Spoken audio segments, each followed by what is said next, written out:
The views and opinions expressed in this program are those of the individuals involved and do not necessarily reflect the official policy or position of Radyo Agri 90.1 FM Management. Narito na ang Tekno Negosyo, mga pamamaraan, kasanayan, suporta at kwento ng tagumpay sa negosyong agrikultural gamit ang mga makabagong teknolohiya.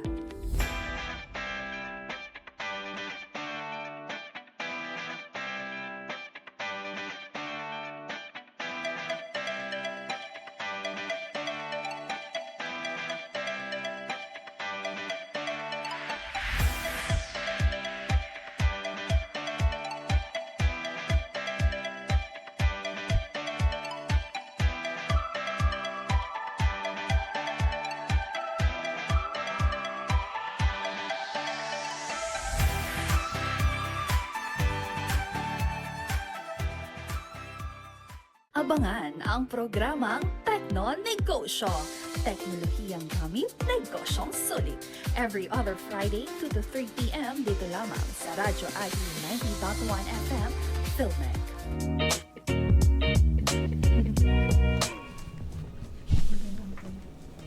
Magandang hapon sa ating mga tagapakinig at taga-subaybay.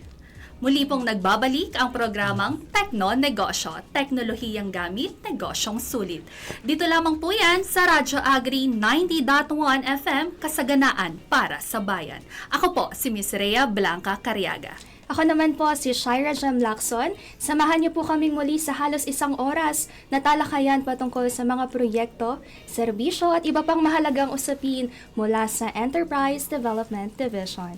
Bago po tayo magsimula sa ating kwentuhan, bumati po muna tayo sa ating mga tagapakinig sa 90.1 FM, Radio Agri at sa mga nanonood sa ating official Facebook page, Radio Agri 90.1 FM Filmek. Unahin po natin ang pagbati sa ating Filmek Director 4, Dr. Janicia G. Alvendia, at sa ating Director 3, Sir Joel B. Dator.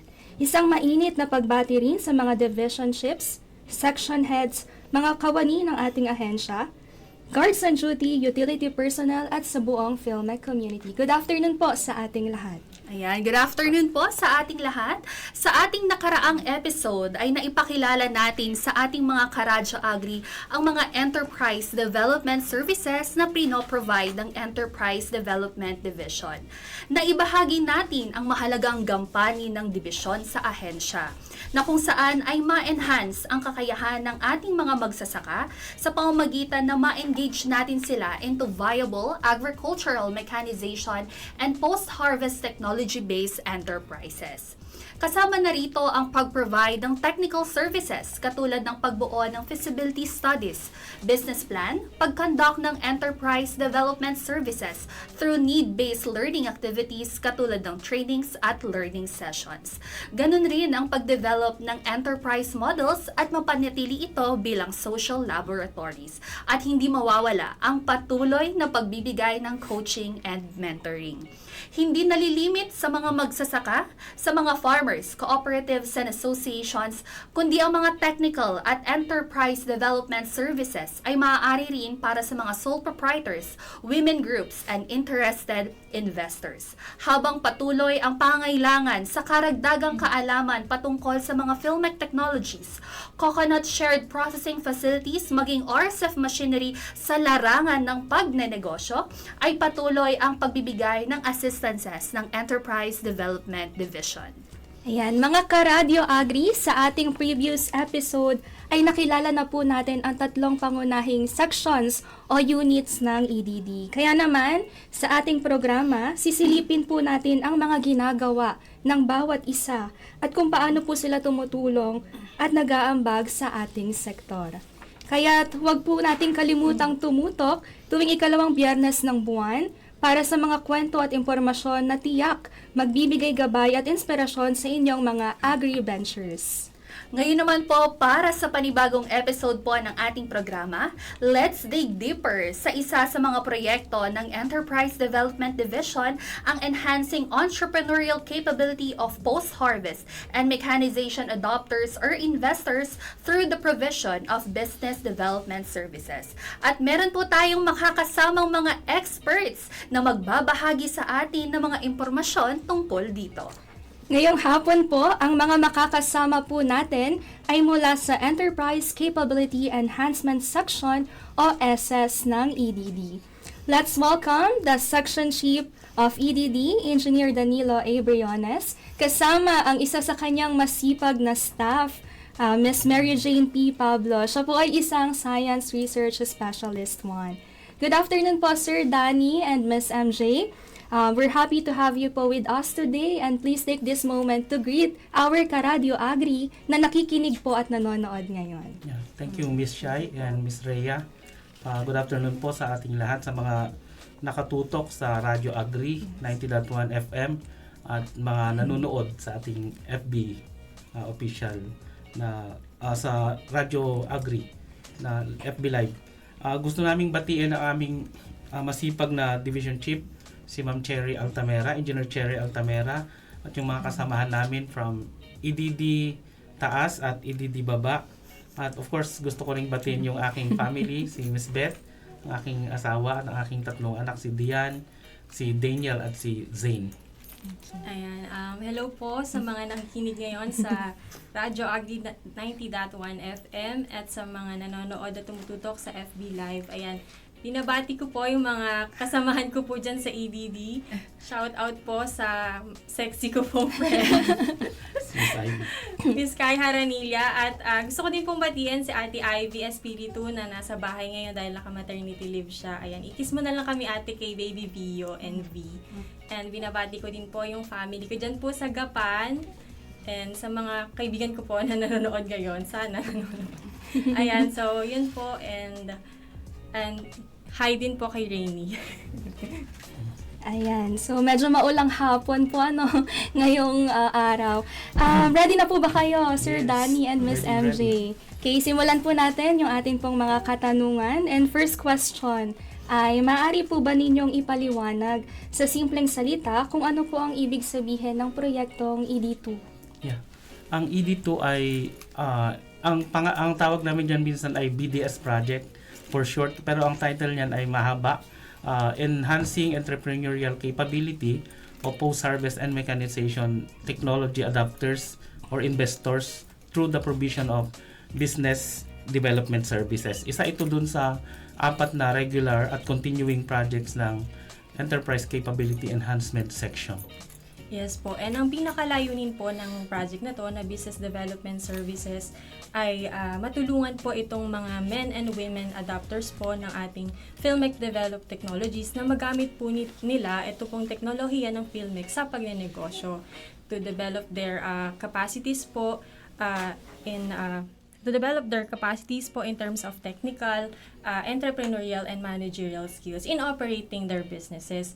And ito po kasing mga technology na ito ay nahahati po sa 3 study. Ang study 1 po namin ay yung MCSCD-based enterprises. Ito po yung mga enterprise na gumagamit po ng multi-commodity solar tunnel dryer. And pangalawa naman po, ito po yung cashew processing enterprise na ginagamitan po ng 2 technology ng Filmec. Isa po dito yung cashew nut sheller, and then yung isa po ay yung cabinet charcoal fired oven. And then pangatlo, ito po yung other high value crops technology. Dito na po pumapasok yung assistance namin to other project po na under ng SS. Ito po yung mga technology na ginagamit din po sa coffee post-harvest system, gaya po ng coffee moisture meter, and ginagamitan din po ito ng MCSCD and greenhouse solar dryer, and also yung atin pong coffee pulper and coffee huller. Yeah. Gusto ko lang idagdag yung sa MCSTD, yung mga commodities kasi ito kasi ay multi-crop or multi-commodity. So, yung mga adapters natin dito, ang dinadry nila usually ay mga fruits and vegetables, and even yung mga fishery products, ginagamit itong ating MCSTD. At nabanggit na rin ni MJ yung sa cashew, ginagamit nila ito. Meron na tayong mga sites na nagpo-process ng mga kasoy gamit yung ating sheller and charcoal-fired oven. At yung greenhouse, ginagamit, may mga adapters na tayo na nagda-dry nung cornic, fish, and yung isa ay sa coffee. So, ginagamit nila yung mga technologies natin na ito. Ayan, katulad po ng sabi ni Ma'am MJ ay ito po ay para sa kanilang technical, entrepreneurial, and managerial skills sa pag-operate ng kanilang negosyo. Ano pa po ba ang mga kahalagahan ng proyektong ito para po sa ating mga magsasaka at investors? Ayan, gaya nga po ng sinabi ko, mahalaga po yung project na to kasi po unang-una, ang kinikater po natin dito ay mga potential at existing adapters or investors ng Filmec Developed Technologies.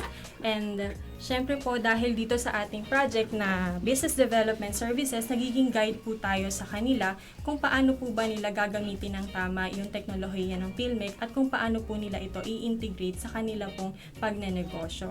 And syempre dagdag ko lang din po kasi may mga case po sa mga ina-assist namin na adapters or enterprise na iba-iba po yung need nila. So, doon din po kami pumapasok, naka-base po sa need nila kung ano po yung ipoprovide nating assistance. Yes. Napaka-importante nitong BDS project na ito dahil yung mga adapters ng ating mga technologies or Filmec Developed Technologies, meron kasi yung mga nakapag-adapt na hindi man lang na-orient kung ano yung mga advantages, disadvantages, features nitong mga technologies. So, ginagawa namin ito na i-orient sila, i-brief sila para makita nila at ma-maximize nila yung utilization nitong mga technology. For example, yung MCSTD ay merong isang grupo sa Mindoro na nag-adapt, binigyan sila ng DTI ng MCSTD tapos nag-dry sila ng isda na tamban pero hindi nila alam kasi na itong MCSTD meron ding limitation. Nag-dry sila ng tamban kasi itong tamban medyo mataba yung fish. Ang nangyari ay nasira yung 100 kilograms na dinry nila. Sumulat sa Filmec at parang nagko-complain sila bakit ganun nangyari doon. Multi-commodity nga to pwede sa fish.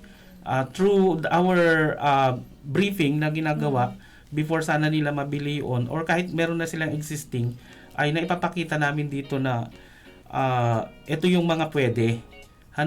Kasi yung fish nga na to ay dahil mainit yung MCSTD natin, nagkakaroon ng case hardening na natuyo na yung labas niya, hindi pa natuyo yung loob, nabulok yung isda. So hindi kasi tayo na doon na consult muna doon. So importante na may provide ng BDS project yung technology investment briefing na ginagawa namin para malaman ng mga adapters na to yung limitations din ng technology.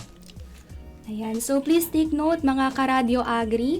And then, sir and ma'am, sino-sino po ang mga nakikinabang po dito? Farmers lang po ba? Or meron po tayong mga private cooperatives or investors? Okay po. Ang mga beneficiaries po nito ay mga adapters or investors po ng Filmec Technologies. Iba-iba ang classifications po nila. Maaaring individual farmers, private investors, or maaari din pong grupo or cooperatives. Pero mostly po kasi ng aming mga clients ay mga WMEs or yung mga women microenterprises. Okay. Yeah.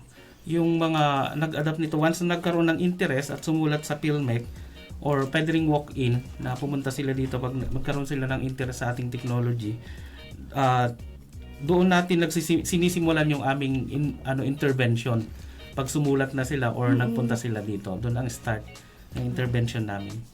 Ayan, patunay lamang na hindi limited sa ating mga beneficiaries ang proyektong ito. Kaya naman katulad nga po ng sabi ni Sir Danny, kung kayo po ay interested, sumulat or bumisita lamang po kayo sa aming ahensya. Sa dako pong ito, atin po munang basahin ng mga comments and shoutouts sa ating live stream. Ayan, so ako po muna siguro ang magbibigay ng shoutout. Ayan, shoutout po sa aking mga kasamahan mula po sa EDSS. Kamusta po kayo dyan? At sa mga magagandang dilag na nasa labas ng studio na nagkakandak ng kanilang monitoring ngayon. Ayan, actually kanina may nagpapa-shoutout din, nag-personal message sa akin. Shoutout po sa mga Cold Chain boys, especially kay Austin Reeves daw po ng Cold Chain. Ayan, magandang hapon po sa mga cold chain boys po natin. Ayan, muli po kayo ay nakikinig sa programang Tekno Negosyo, teknolohiyang gamit, negosyong sulit. Kasama niyo pa rin po ako, Rhea Blanca Cariaga at Shira Jem Lacson mula sa Enterprise Development Division ng PhilMec. Maaari nyo rin po kaming mapanood sa aming official Facebook page, Radio Agri 90.1 FM PhilMec. Para naman po sa mga hindi nakaabot sa mga nakaraang episodes, wag po kayong mag-alala dahil available na rin po ang mga ito sa aming YouTube channel, Radio Agri 90.1 FM.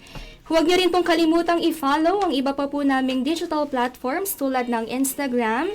Search nyo lang po Radio Agri 90.1 FM. At para sa lahat ng ating mga ka-Radio Agri na nakatutok ngayon, kung kayo po ay may katanungan o pagbati, maaari po kayong mag-comment sa ating live stream o mag-text sa ating official text line. 0962-119-7445. Pakitandaan po 0962-119-7445. Ayan, at tayo po ngayon ay babalik na sa ating discussion. Ayan, pero May wait shoutout. lang, may pa-shoutout po pala dito. Mula po ito kay Ma'am Diane Esther Briones. Shoutout po kay Sir Danny. Ayan. Anak po pala siya, Sir Danny. Hello po, Ma'am Dayan. Okay lang naman po dito si Sir Danny. Ayan po, So, balik po tayo sa ating discussion. Ano-ano pong klase ng suporta o business development services ang napoprovide ng project na ito? Okay, so banggitin ko po muna kung paano po nagsisimula yung amin pong project assistance. So, it starts po with client's request. So, either formalized in a letter via email and pwede din pong verbal via phone calls or walk-in visit. And this request po ay ini-screen namin to as to those no technology pa, wala pa silang technology or equipment, and to those naman po na meron ng na-acquire or nabili na technology. Para po sa mga client na wala pa pong equipment pero interesado po silang bumili at mag-adapt, may mga activities po kami na pinoprovide. Ito na po, dito na po pumapasok yung TIB or yung Technology Investment Briefing. Ito po yung orientation na ginagawa po namin para malaman nila yung about po sa technology. And pwede din po namin silang i-guide at tulungan kung ano po ba yung technology na fit po sa kanilang pangangailangan. And also, nililink din po natin sila sa accredited manufacturer or supplier po ng technology. And once po na ito pong interesado pong kliyente ay mag-adapt na ng technology, ito na po papasok yung business development services. Yeah.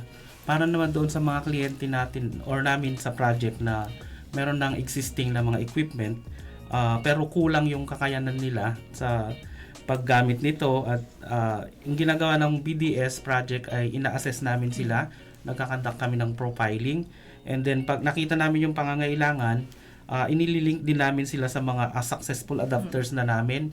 Through learning session naman ito para sila ay maturuan, mag hands-on at ma-maximize nga yung gamit ng technology through exposure visit. And then nagpo-provide din kami ng mga technical assistance. Kung kaya namin ay kung minor lang yung problema sa technology, ay ginagawa na rin namin yung minor repair as part ng aming technical assistance. Testing din, kasi minsan na-install na sa kanila, hindi na test. Ginagawa rin namin yung testing nitong mga machines na ito. And then nagkakaroon din kami ng mga business planning. Tinuturoan namin sila doon. Ina-assist namin sila sa paggawa ng kanilang business model canvas na napakagandang tool. And then nililink din namin sila sa ibang mga ahensya para matulungan sila kung may mga pangangailangan pa sila in terms of financial, sa mga financial institutions or sa mga nagpo-provide like ng mga equipment, additional equipment like DTI, na ililink din natin sila doon. At yung may mga potential na mga tinutulungan natin ng mga enterprises na ito, ay binubuo natin sila into model enterprises. At yung mga inactive naman, yung mga hindi masyadong success, ay medyo limited lang din yung ating assistance. Ayan, para sa mga nanonood sa atin sa Facebook Live or sa ating live stream, ay panoorin natin ang ilan sa mga activities na ginagawa during a learning session. Ayan, panoorin po natin ito. Ay. Wait lang tayo, wait lang tayo. Ay. Wait lang tayo, wait lang tayo. Bali 14 kilos po siya. Ganda yung flow na ginawa natin. 2 kilos. Bali 14 kilos po siya. Ganda yung flow na ginawa natin. 2 kilos. Sa pag-enhance talaga ng skills ay mahalaga po na ma-experience kung paano po ginagawa ang isang bagay. Katulad na lamang ng ipinakita po natin sa video. Shout out po sa mga farmers natin na naka-attend na sa learning session on cashew nut processing. Okay, and to continue po yung ating mga katanungan, ano po yung mga activities na ginagawa po natin sa TIV? Ayan, so yung technology investment briefing po kasi ito ay formal orientation or presentation about the technology na interesado si client. Pero meron po muna tayo ditong sinusunod na IMS procedure. So, syempre dapat po meron po munang letter request na naka-address sa Office of the Director. And then after po kay Director, bababa po ito sa ating Division Chief. And after po sa Division Chief, ito na po yung pupunta sa kay Sir Danny, sa Section Chief. And doon na po ikakausapin yung concerned staff para i-coordinate po dun sa requisitor kung ano po ba talaga yung need nila na technology. And doon po tayo nagsischedule ng technology investment briefing. Yeah. Ang technology investment briefing ay pwedeng pagkasulat nila, i-arrange namin, pwede silang pumunta dito sa opisina para dito gawin yung briefing. Pero may mga clients kasi tayo na hindi sila able ba, yung kagayan, may mga clients tayo from Mindanao, Visayas na parang medyo magastos na sila ang pumunta dito. So ang TIB ay may ginagawa rin kami on-site para kami na yung pumupunta sa kanila para makandak itong activity na ito. Yun, natutuwa naman yung ating mga clients kasi imbis na gumastos sila, tayo na yung nagre-reach out sa kanila. Ayan, sabi nga po natin kanina ay ma-enhance ang kakayahan po ng ating mga magsasaka. Sa mga activities po na ito, ano-ano po ang mga additional knowledge and or yung mga na-acquire po nilang skills na enhance bilang mga participants? Itong TIB kasi ay Technology Investment Briefing. So dalawa itong parte, isa sa technical and isa sa investment side. So sa technical, natuturuan sila ng kung ano yung mga specs, features nitong technology. At gaya ng sinabi ko kanina example, may mga limitations din kasi siya na akala nila ganun siya gamitin pero nagkaroon nga ng problema. Kaya importante sa technical, pinipresent namin yung mga specs nito, features, paano siyang i-repair sa operation and maintenance siya. Sa investment side ay si Ayun MJ po, naman. dagdag po dito, nabibigyan din po sila ng kaalaman patungkol sa financial na benepisyo ng technology. Nagpe-present po kami doon ng financial statement po ng successful adapters na nakikita po doon kung ano po yung idinagdag sa production at kita nila gamit po yung teknolohiya ng Filmic. Okay. So, paano naman po nakakarating ang proyektong ito sa mga magsasaka? At may proseso po ba kung paano po sila magiging parte ng proyekto? Yung procedure nga na nabanggit namin kanina, doon nag-start yung ating assistance, yung susulat sila or may walk-in, bibigyan natin sila ng technology investment briefing.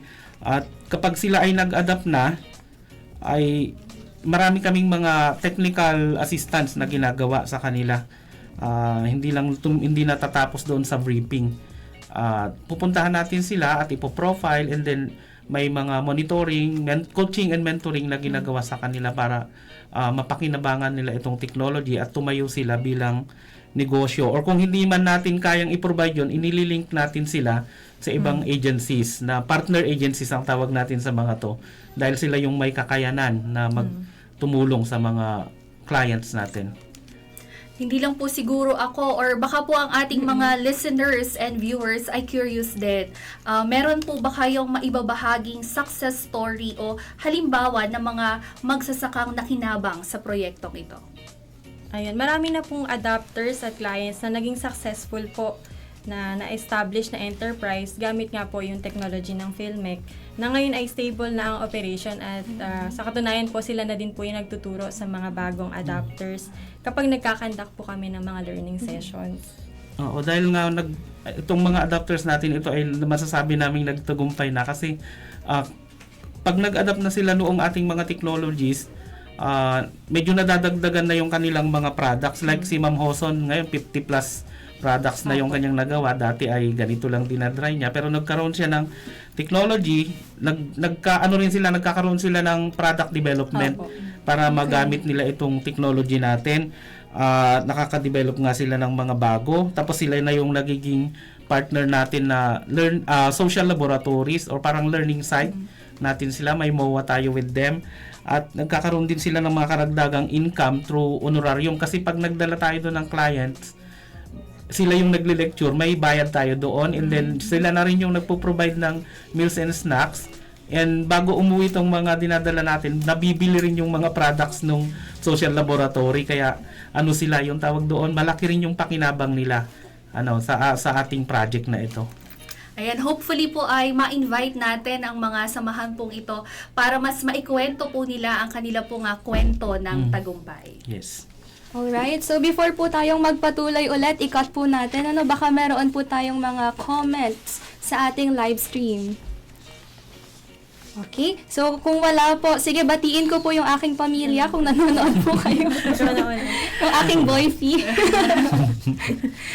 Ayan, muli po kayo po ay nanonood. Ayan, meron. Gumagawa din po ba kayo ng FS o business plan para magamit ng mga technology adopters? Yes po, kasi isa siya sa mandate ng Enterprise Development Division to assist our clients in the preparation of FS or business plan. Maging yung BMC nga na sinabi ko kanina, Business Model Canvas. Okay po. So, yun po yung kasagutan. And muli po kayo po ay nakikinig, nanonood sa Tekno Negosyo, teknolohiyang gamit, negosyong sulit. Kasama niyo pa rin po ako, Shaira Jam Lacson at si Ms. Rhea Cariaga mula sa Enterprise Development Division ng PhilMec. Maaari rin po tayong manood sa ating official page na Radyo Agri 90.1 FM PhilMec.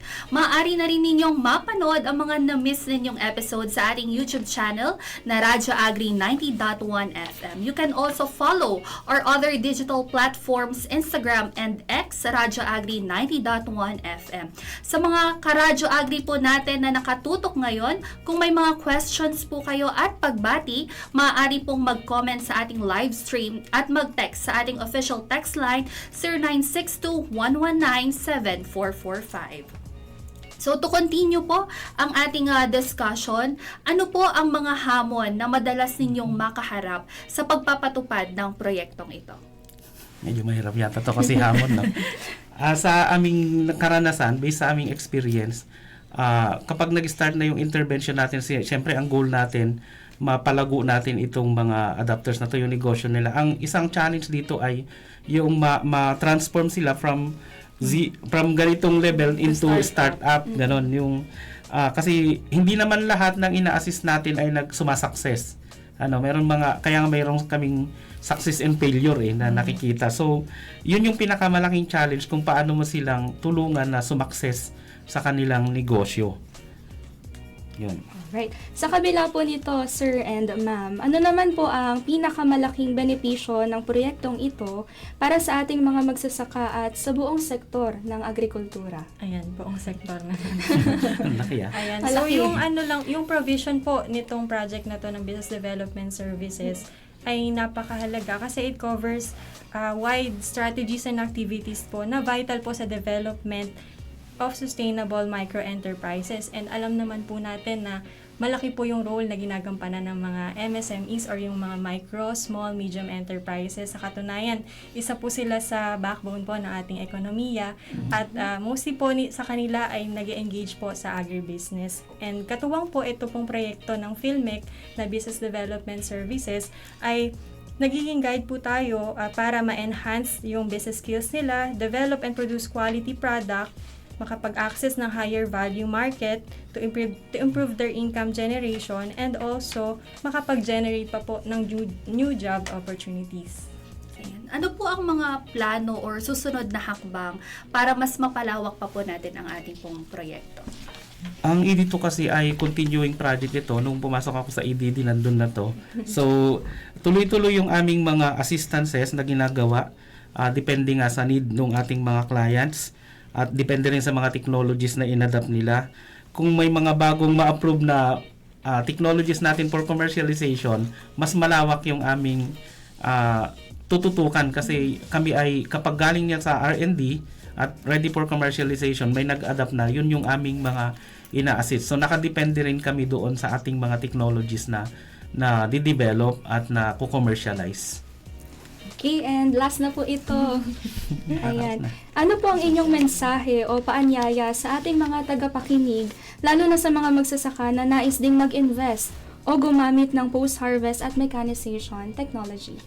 Ayan, sa atin pong mga tagapakinig na magsasaka at MSMEs na nagnanais mag-adapt ng aming mga technology po ng Philmec ay maaari nyo pong bisitahin ang Philmec website na nandyan po makikita po sa ating live para makita po ang mga technology na nababagay sa inyong pangangailangan. Kung kayo naman po ay mayroon ng teknolohiya na ginagamit or hindi nagagamit, maaari po kayong sumulat dito sa Philmec para mabigyan po kayo ng kaukulang technical assistance patungkol sa business development. Sa aming mga kasalukuyang tinutulungang mga adapters or mga investors, makakaasa po kayo na tuloy-tuloy yung aming assistance sa inyo. Pupunta kami doon sa lugar ninyo once na kayo ay may mga pangangailangan at ma-notify lang po kami, masulatan nyo po kami para sama-sama nating palaguin yung inyong negosyo. Ayan, sabi po ni Ms. Shaira ay last question na. Pero we have a question po dito sa ating live stream. Sabi po niya, may mga upcoming events po ba kami na pwedeng abangan? Ay, Ano bang mga events natin, MJ? hindi kasi tayo. Actually, yung mga ina-assist naming mga MSMEs, merong AgriLink kasi ngayong October sa World Trade.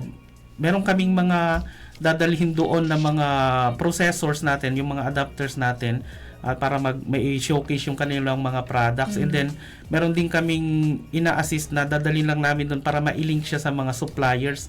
Yun lang yung isang event na kasi nga medyo patapos na itong ating year. Baka next year po meron kaming mga malalaking events na pinaplano na gawin na pwede nating invite tong ating mga potential or mga existing adapters na. Okay. Yan. Thank you po, Sir Danny and Miss MJ. Ayan, mga ka-Radio Agri, nalaman po natin sa episode na natin ngayong hapon ang Enterprise Development Services ng ating ahensya mula sa EDD. Bago po tayo tuluyang magpaalam, Sir Danny and Miss MJ, baka meron po kayong gustong batiin sa ating pong mga ka-Radio Agri. Ako muna yung babati. Binabati ko yung aming mga ina-assist na mga clients from mula Batanes hanggang Hulo.